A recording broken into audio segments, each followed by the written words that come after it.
Donald Trump is reverting to the same combative, take-no-prisoners style that worked so well for him in the primary campaign. But with less than 4 weeks left until Election Day, can that strategy help him overcome the seemingly nonstop flow of negative news and defections? Chief Political Correspondent Carl Cameron is with the Trump team tonight in Lakeland, Florida. In Ocala, Florida, Donald Trump again blasted House Speaker Paul Ryan. Wouldn't you think that Paul Ryan would call and say, "Good going," in front of just about the largest audience for a second night debate in the history of the country?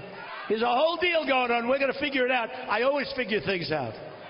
But there's a whole sinister deal going on. Trump teed off on his GOP critics and suggested on last night's O'Reilly Factor that the speaker could lose his job. I wouldn't want to be in a foxhole with a lot of these people, that I can tell you. I would think that Ryan maybe wouldn't be there. Maybe he'll be in a different position. Citing more hacked emails released by WikiLeaks, Trump slammed Clinton today as a religious bigot for derogatory comments by her staff about Catholics. They attack Catholics and evangelicals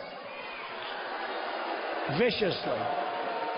And that won't be tolerated, but it won't be tolerated by the voters. Faith politics are playing big in typically conservative red Utah, the state with the nation's highest Mormon population. Trump is now in a three-way tie with Hillary Clinton and Evan McMullin, a Mormon and a Republican turned independent who amounts to a potential Trump spoiler.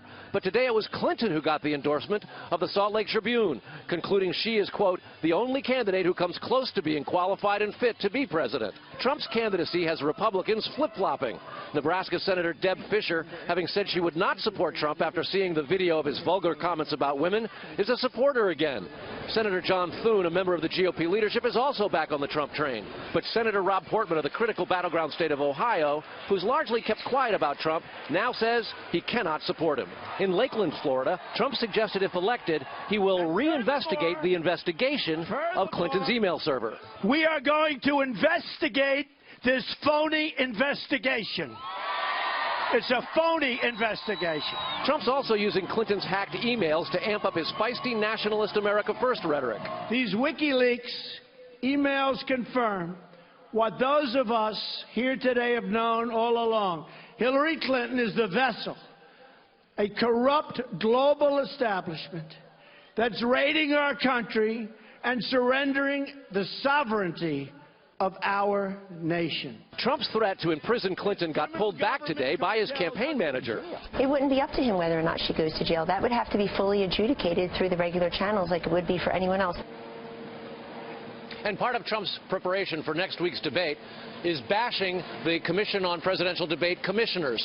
Today he said he found out that former White House Secretary Mike McCurry of the Clinton White House is one of the co-chairmen, and he said he has no respect for the debate commission itself. Earlier this week, Trump called for the resignation of Republican Commissioner Frank Fahrenkopf because he had refused to allow the Clinton accusers in the Trump box so they could get on stage. And he's got some debate prep to do in terms of preparing for Hillary Clinton as well. Brett?